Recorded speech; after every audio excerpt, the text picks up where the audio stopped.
사랑하는 성도 여러분들, 옆에 있는 우리 장로님 친구분들 앞뒤로 오면 우리 샬롬으로 한번 인사합시다. 샬롬, 샬롬.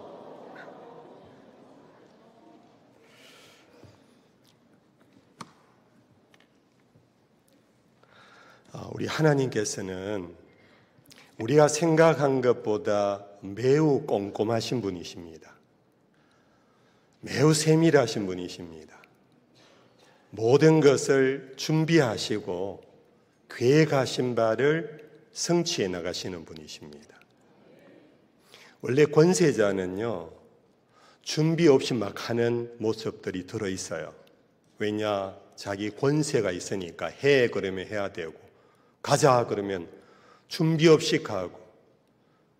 근데 만왕의 왕이신 우리 하나님은 그러신 적이 없습니다. 미래에 대하여 예측 가능한 예언을 선지자를 통해서 말씀하시고, 하나님 당신 스스로 준비하시고 그것을 꼼꼼히 챙기시고 성취해 가면서 그것이 이루어졌는가 이루어지지 않는가도 하나님이 점검하시는 그런 하나님이세요. 예수님이 이 땅에 오신 것이 갑자기 이루어진 것이 결코 아니고, 하늘에서 볼 때 이 인간들이 너무 죄악이 많구나 해서 갑자기 마음에 발동이 걸려가지고 아들아 너 좀 내려가라 그렇게 하신 하나님이 아니십니다. 성경은 이것을 우리에게 매우 명확하게 구체적으로 밝혀주고 있습니다. 아담과 하와가 범죄하자 하나님이 사람 지었음을 당신의 모양, 당신의 형상으로 만드신 것을 결코 포기하지 않으시고 바로 그때부터 준비에 들어가셨어요. 창세기 3장 15절 원복음이라고 일컬어지는 말씀에 장차 여인의 후손이 뱀의 머리를 칠 것이고 뱀의 후손이 여인의 후손의 발꿈치를 상하게 할 것이라는 이 그리스도의 승리의 영적 전쟁을 미리 우리 하나님은 뜻하시고 계획을 세우시고 그것을 이미 약속해 주면서 메시아의 사건이 시작된 것입니다. 메시아가 언제 올 것인가, 어디에 올 것인가도 선지자를 통해서 말씀하셨습니다. 지난주에 말씀드렸는데 미가 선지자를 통하여서 가장 작은 고을 베들레헴에서 태어날 것을 미리 뜻하시고 계획하시고 약속하셨고, 이사야서를 통하여서 이 메시아가 언제 이 땅에 올 것인가를 예언하시기를 허감 가운데 내 백성이 고통당하는 모습을 보실 때 보내신다고 약속하셨습니다. 그리고 메시아가 오면 무엇을 하느냐? 그분이 오시면은 포로된 자에게 자유를 주며 눈먼 자에게 뜨게 하며 갇힌 자를 풀어주는 은혜의 해를 전파하는 자로 하나님은 메시아의 사역 자체를 특정하셨습니다. 뿐 아니라 그가 어린 양처럼 우리 대신하여 매를 맞게 될 것이고, 그러면서 우리가 잘 아는 이사야서 53장의 고난의 메시아를 약속하셨습니다. 이 모든 일련에 되어지는 일들이 결국은 하나님이 미리 뜻하시고 계획하시고 약속하신 바를 성취해 나가시는 그분이 우리 하나님이십니다. 거꾸로 말하면 예수님은 바로 그런 뜻과 계획 속에서 보냄을 받아 이 땅에 오신 분이 바로 예수님이십니다. 그러므로 성탄의 기획은 하나님, 성부 하나님이 하셨고, 성탄의 주인공으로 보냄을 받은 아들은 성자 하나님이십니다. 사랑하는 세인의 성도 여러분들, 우리는 이 세상 살면서 내일을 모릅니다. 예측 불능입니다. 정말 그로 인하여 우리는 불안해합니다. 내일을 걱정합니다. 아니, 오늘 또 무엇을 먹을까 마실까 염려에 빠집니다. 그러나 사랑하는 성도 여러분들, 하나님이 우리 아버지신 그분께서는 우리의 안고 일어섬조차도 다 내다보시면서 우리의 장래 길을 이미 계획하시고 뜻하시고 그 길로 인도하심을 믿으시기 바랍니다. 물론 우리에게 일어난 슬픔도 어둠도 고통도 하나님이 아시면서 우리에게 주셨나는 이 부분에 대하여서는 우리는 많은 의문을 갖고 있지만, 그러나 로마서의 사도 바울은 말하기를 하나님의 사랑을 입은 자, 부르심을 입은 자, 택함을 입은 자에게는 모든 것이 합하여 선을 이루게 하신다고. 할렐루야. 그러므로 여러분들 개인의 삶이나 교회의 삶이나 나라의 모든 역사에 대하여 우리 그리스도인들은 기도는 하지만은 절망에 빠질 필요가 없습니다. 기도는 하면서 우리는 그로 인하여 불평하고 원망할 필요가 없습니다. 여호와는 나의 목자시니 우리에게는 부족이 없습니다. 분명히 우리를 장래 쉴 만한 물가 푸른 초장으로 우리 개인도 교회도 이 나라 민족도 인도에 가심을 믿으십시다. 비록 사망의 엄침한 골짜기에 빠져서 정말 이러다가 망하는 거 아닌가 싶을 때도 우리는 믿어야 합니다. 하나님은 우리와 함께하고 계심을. 이것이 바로 예수님이 이 땅에 오신 이 성탄의 사건을 통하여서 우리에게도 분명하게 말씀해 주고 있습니다. 그래서 예수님은 이 땅에 오셔서 당신이 가야 할 길을 이미 발표하셨어요. 그게 뭐냐? 오늘 본문이에요. 내가 하늘에서 내려온 것은 내 뜻을 행하려 함이 아니요 나를 보내신 이의 뜻을 행하려 함이라고. 예수님 당신 가실 길은 이미 아버지가 뜻하고 계획하신 바, 약속하신 바가 있는데 나는 그 길을 가는 거야.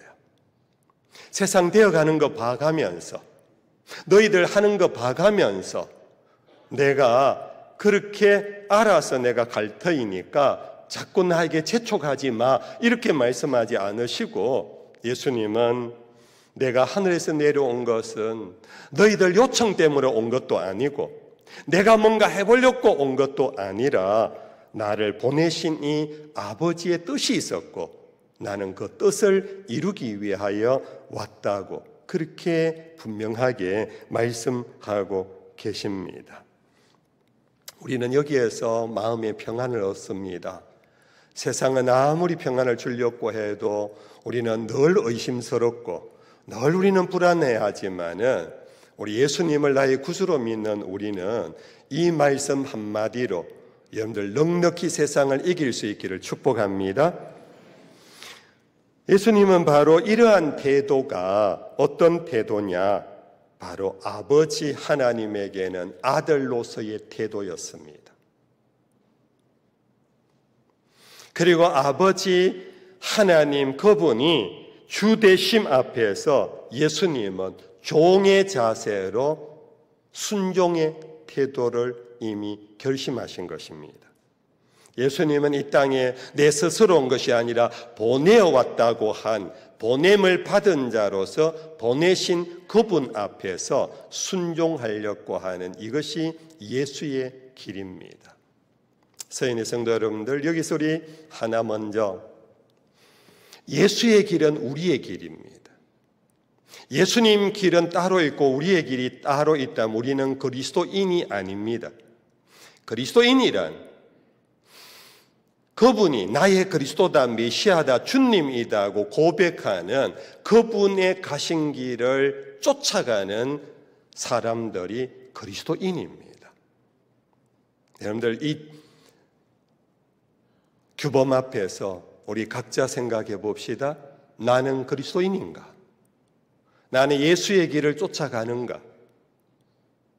예수님은 보내신 아버지의 뜻대로 행한다는데 나는 과연 나를 이 땅에 보내신 아버지의 뜻대로 순종하는가? 이번 대림절에 깊이 돌아보도록 하십시다. 우리는 내키는 대로 행한다면 그리스도인이 아닙니다. 준비되지 아니하고 막무가내로 산다면 그것은 주 대신 예수님 앞에서 우리는 그분을 주라고 부를 수가 없습니다. 우리 지난 한 해 우리가 살아온 길 돌아볼 때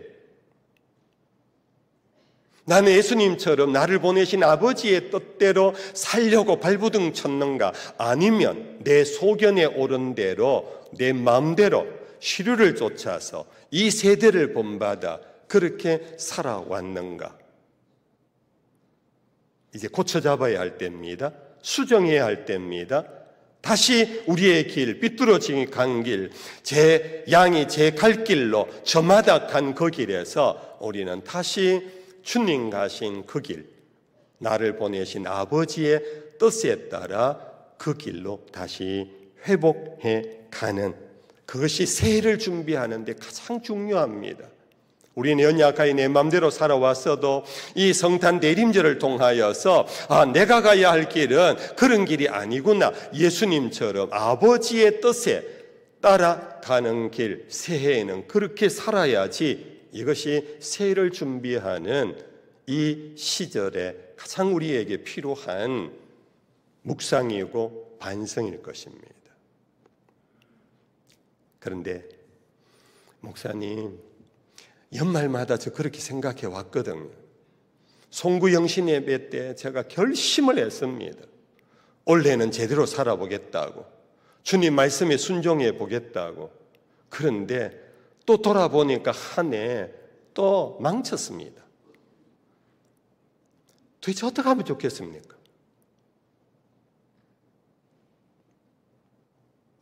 예수님은 보내신 아버지의 뜻대로 살기 위하여서 예수님이 가장 먼저 하신 일이 있습니다. 그것이 빌립보서 제2장 5절에 나오는 말씀입니다. 너희 안에 이 마음을 품어라. 곧 그리스도 예수의 마음이니 그는 근본 하나님의 본체시나 그와 동등됨을 취할 것으로 여기지 아니하시고 자기를 비어 종의 형체를 가져 사람의 모양으로 나타나 십자가에 죽기까지 복종하셨도다. 자기를 비움으로 내 뜻이 아닌 나를 보내신 아버지의 뜻대로 살 수가 있었던 것입니다. 우리는 왜 마음에 다짐하고 결심해도 주님 뜻대로 못 사는가 하면 내 안에 내가 너무도 많아요. 내 계획이 너무도 많고 내 경험이 너무도 많고 나의 이념이 나를 사로잡고 있고 세상의 형편과 환경이 나를 유혹하고 있는 그 앞에서 주님의 뜻이 보이지를 않아요. 잊혀져 버렸어요. 오늘 우리가 왜 나를 보내신 하나님 아버지의 뜻대로 못 사는가?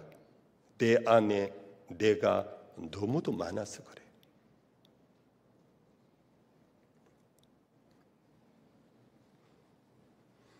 누가 그러더라고요. 아주 훌륭한 군인이 되려면요, 자의식이 강한 자는 고급 관료 군인이 못 된대요. 여러분, 이번에 우리 일어난 일에 군인은요, 통수권자 앞에 절대 복종이 군인의 길이거든요. 군인의 정신이거든요. 근데 자의식이 강한 사람은 아닌데 그러면 복종을 못하면요, 위관급으로도 못 올라가요. 영관급으로도 못 올라가요. 명령 불복종으로 그냥 끝이에요. 그런데 우리는 하나님을 정말 하나님, 단순한 어떤 국군 통수권자도 아닙니다. 만왕의 왕이십니다. 그분 앞에 내 자의식이 강하면 그분의 뜻에 순종할 수가 없어요. 여러분들, 믿음이란 뭔가? 하나님을 믿고 나를 비우는 게 믿음이에요. 믿음이 없는 게 뭐냐? 머리에는 하나님을 인정하면서 내 삶에는 인정을 못해요. 불안해요. 보이지 않는 하나님을 믿는다 그러다가 내 사업 망칠 것 같고, 나는 바보 될 것 같고, 나는 쫓겨날 것 같고, 그 길에서 온갖 내가 눈을 들어 산을 보니 나의 도움이 어디서 올꼬. 여러분들 이 말씀 시편의 말씀 아시지요? 이때 내가 눈을 들어 본 산이란 뭐냐? 메타포 언유예요. 방백들이에요. 힘센 사람들이에요. 나를 도와줄 우리나라에서 흔히 하는 말로 백그라운더예요. 그러니까 하나님이 보이지 않는 거예요. 시인은 말합니다. 내가 눈을 들어 산을 보니 나의 도움이 어디서 올꼬. 아무 데도 없다. 있는 것 같아도 무너지고 망하더라. 내가 얼마나 속았는데 결국은 천지를 지으신 여호와 뿐이시다. 아멘. 여러분들 이것이 믿음입니다. 이 믿음이 있을 때 나를 비울 수 있어요. 나를 왜 못 비우느냐? 왜 자꾸 자의식이 강해지느냐? 왜 자꾸 내 계획, 내 생각이 많아지느냐? 하나님에 대한 믿음이 없어서 그런 거예요. 믿음이란 교회 출석하는 정도가 아니에요. 믿음이란 교회 와서 봉사하는 정도가 아니에요. 믿음이란 나를 비우고 주 대신 그분의 말씀에 순종하는 것이 믿음인 줄 믿습니다.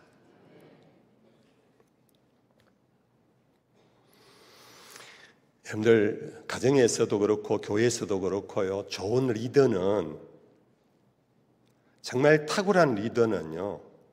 정말 역사에 존경받고 길이 남는 리더는 가만 돌아보면 그분은요. 그분도 따를 리더가 있어요. 그래서 팔로우예요. 이 말 이해하십니까? 좋은 리더는요. 팔로우가 있어요. 제가 목회를 하면서 그리고 제 나름 70 가까이 된 인생 살아오면서 참 좋은 분들을 많이 만났어요. 그리고 기대했던 분들도 많았어요. 그런데 그 기대했던 분들이요, 리더의 자리에 딱 앉자 망가지기 시작하더라고요. 왜? 리더가 되기 전에는 계속 팔로우 써요. 그에게는 선배가 있었어요. 그에게는 목자가 있었어요. 그에게는 딸을 푯대가 있었어요. 그는 듣는 말씀이 있었어요. 그런데 리더의 자리에 딱 올라가자 더 이상 선배도 없어요. 그가 듣는 말씀도 없어요. 조언도 무시해요. 거기서 무너지고 망가져요. 우리는 영원한 팔로우입니다. 우리는 영원한 팔로우입니다. 오직 주님 앞에 내가 담임 목사가 되어도, 내가 교회 장로가 되어도, 내가 기관의 부장이 되어도 나는 나의 영원한 리더이신 사도 바울이 그랬습니다. 나는 이루었다함도 아니요, 나는 붙잡은 것도 없다. 나는 앞에 있는 오직 표대 예수 그리스도를 바라보며 아직도 달려간다 그랬어요. 이것이 참 믿음의 모습입니다. 오늘 예수님께서는 바로 끝까지 나를 보내신 아버지의 뜻대로 하려고 당신 자신을 비우시고, 당신 공생애를 시작하실 때에 사탄이 와서 시험을 했습니다. 네가 하나님의 아들이거든 이 돌을 떡으로 만들어 먹어라. 여러분들 세 가지 시험 다 하시지요? 예수님에게 그 시험의 본질 전에 한 말씀 드렸나요? 그것은 네가 하나님의 아들이 아니냐, 네가 왜 네 존재가 어떤 존재인데 여기 와서 이 고생을 하느냐. 그런데 여기 와서 이 고생하는 것이 아버지의 뜻임을 알고 그는 사탄의 유혹에 넘어가지 않았어요. 십자가에서 마지막 순간까지 최후의 사탄은 발악했습니다. 십자가에 달린 예수 보고도 똑같은 유혹을 했어요. 네가 과연 하나님의 아들이거든 거기에서 내려오라. 예수님이 못 내려오실 분입니까? 그러나 이 땅에 보냄을 받은 자, 그 사명에 끝까지 십자가에서도 목마르다 하시면서 끝까지 다 순종하시고 다 이루었다 하시고 숨을 거두신 분이 바로 우리 예수님이십니다. 초기 기독교인들의 삶의 방정식이 있습니다. 로마서 제14장에 나오는 유명한 말씀입니다. 잘 아시는 말씀일 겁니다. 우리 같이 한번 읽어볼까요? 로마 14장 말씀 시작. 우리 중에 누구든지 자기를 위하여 사는 자가 없고 자기를 위하여 죽는 자도 없도다. 우리가 살아도 주를 위하여 살고 죽어도 주를 위하여 죽나니 그러므로 사나 죽으나 우리가 주의 것이로다. 바울은 우리 중에 이 편지를 읽는 로마서를 읽는 모든 신앙 공동체인들은 각기 자기 소견에 옳은 대로 사는 자가 아무도 없다. 우리 중에는 자기를 위하여 사는 자도 없고 자기를 위하여 죽는 자도 없다. 살아도 주를 위하여 살고 죽어도 주를 위하여 죽는 것은 우리는 누구의 것이기 때문이라고요? 우리는 주님의 것이기 때문이다. 이것이 성도의 길입니다. 이것이 그리스도인의 길입니다. 왜? 우리의 주 되신 예수님이 이 길을 가셨기 때문입니다. 예수님이 제자들을 부르시면서 하신 말씀입니다. 나를 따라오려거든 자기를 부인하고 자기를 버리고 나를 쫓아야지, 안 그러면 너희들 날 끝까지 쫓아올 수가 없다고. 그러면 예수님은 도대체 자기를 보내신 아버지의 뜻대로 행한다고 했던 그 보내신 아버지의 뜻이 뭘까요?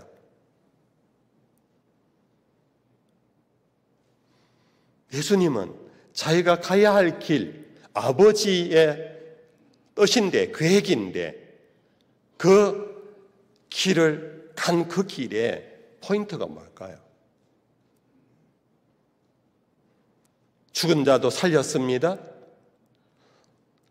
5,000명을 먹이고 배부르게 했습니다.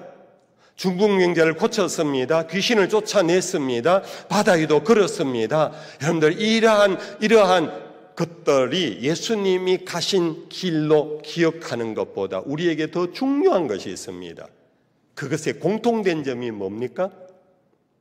오늘 본문 요한복음 제6장 몇 절입니까? 38절이었습니다. 39절, 40절 우리 같이 한번 읽어볼까요? 다 같이 한번 읽어봅시다. 나를 보내신 이의 뜻은 내게 주신 자 중에 내가 하나도 잃어버리지 아니하고 마지막 날에 다시 살리는 이것이니라. 내 아버지의 뜻은 아들을 보고 믿는 자마다 영생을 얻는 이것이니 마지막 날에 내가 이를 다시 살리리라 하시니라. 예수님 분명하게 말씀하셨습니다.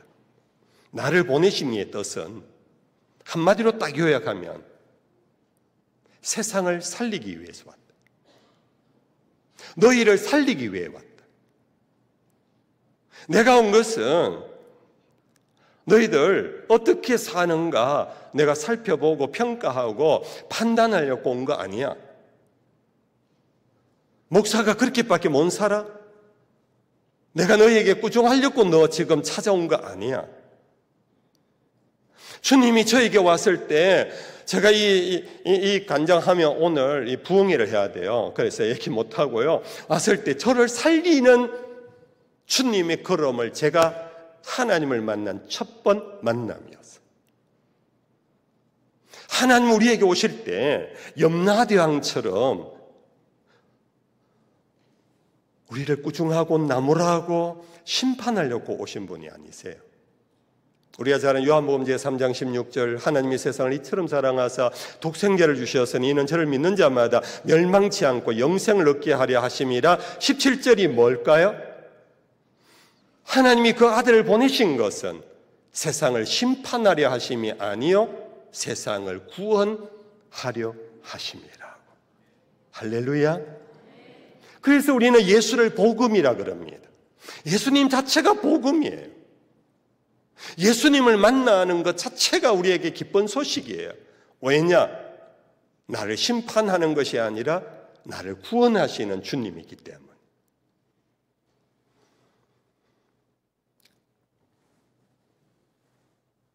세인의 성도 여러분들, 예수님의 가신 그 길 우리도 가야 합니다. 예수님께서 이 세상을 심판하시는 하시지 않고 사람을 나무라고 꾸중하려 오신 것이 아니라 우리를 살리기 위하여 온 것처럼 우리도 마찬가지로 이 세상과 사회와 가정과 교회를 살리는 사람이 되어야 합니다. 여러분의 가정의 아내가 나 때문에 병들면 될까요? 내 자식들이 아버지 때문에 기가 죽어가지고 그러다가 어긋난 길 가도록 만들면 될까요? 가정에서 먼저 우리는 내 아내를 살리는 남편이 되십시다. 내 남편을 살리는 아내가 되십시다. 내가 힘들고 배로 어렵더라도 내 얼굴에 미소 하나가 내 아내를 안심케 해요. 남편들이요, 기억하셔야 합니다. 집에 들어올 때 바깥에서 힘들고 지쳐도 집에 들어오면은 아내를 보고 자식을 볼 때에 웃으며 들어오십시오. 그것이 가족을 살립니다. 여러분들이 돈 봉투를 주는 것보다 더 좋은 것이 남편과 아빠의 미소의 얼굴입니다. 아내들이요, 마찬가지입니다. 여러분들이 맛있는 음식을 준비해서 남편에게 진수성찬을 차려주는 것보다 지치고 피곤한 남편에게 여러분들 위로자가 되십시오. 길을 살려주십시오. 괜찮다고 해주십시오. 여보, 이번은 힘들지만은 다음은 또 기회가 있잖아 하고 여러분들이요, 힘을 북돋아 주십시오. 옆집 아저씨하고 비교하면 절대 안 됩니다. 여러분들 친구 남편하고 비교하지 마십시오. 우리 친구는 벌써 외제차 타고 다니는데 이거 뭐냐고 이런 소리 하면은 여러분들 그리스도인이 아닙니다. 우리는 사람들 앞에 걸림돌이 아니라 디딤돌이 되어야 합니다. 나 때문에 그 사람이 뛰어넘을 수 있는 디딤돌이 돼야지 나 때문에 걸려 넘어지는 사람은 그리스도인이 아닙니다. 여러분들이 살아가는 삶의 주변에 여러분들 화근이 되지 않도록 조심하십시오. 우리는 이 땅의 축복의 통로가 되어야 합니다. 우리는 이 세상 살면서 이곳저곳에 여러분들 아는 지식을 가지고 여러분들 이념을 가지고 여러분들 충동시키는 트러블 메이커가 되지 마십시오. 우리는 미움이 있는 곳에, 다툼이 있는 곳에 여러분들 용서와 이해와 사랑을 만들어가는 피스메이커가 되어야 합니다. 그럴 때 우리는 교회 바깥의 사람들이 교회 예배를 드리고 나오는 우리들 보고 교인이라고 말하지 않습니다. 여러분들 교인은 그냥 교회에 출입하는 사람이에요. 여러분들 그 정도의 정의에 그치지 않도록 여러분들 우리 분발해야 합니다. 교회 바깥의 사람이 우리를 보고 뭐라고 불러야 하느냐 하면은 과연 하나님의 사람들이로다. 예수님이 그렇게 말씀하셨어요. 팔복 가운데 화평케 하는 자는 복이 있나니 저희가 하나님의 아들이라 일컬음 받으리로다. 우리는 교리 가운데 이신덕이 믿는 자에게는 하나님의 자녀가 되는 권세를 주신다고 그랬잖아. 나 하나님의 자녀야 하고 막 권세를 갖고 권세를 부리려고 하는데 교회 바깥에 안 믿는 사람들은 나 하나님의 아들이고 딸이라는 걸 인정을 안 해줘요. 왜? 미움이 있는 곳에 용서와 이해를 만들지 못하기 때문입니다. 다툼이 있는 곳에 평화를 만들지 못하기 때문입니다. 성경은 분명히 세상 사람들이 하나님의 아들이구나라는 그 칭호를 누구에게 붙이느냐? 화평케 하는 자에게. 목사라고 해서 교인들이요 하나님의 사람이다 그런 말 안 해요.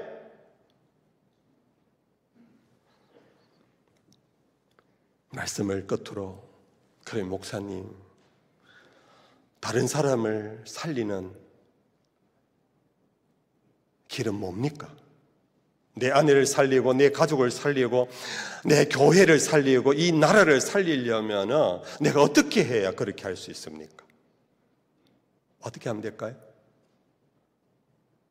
우리는 이미 많이 들었던 얘기입니다. 알고 있는 겁니다.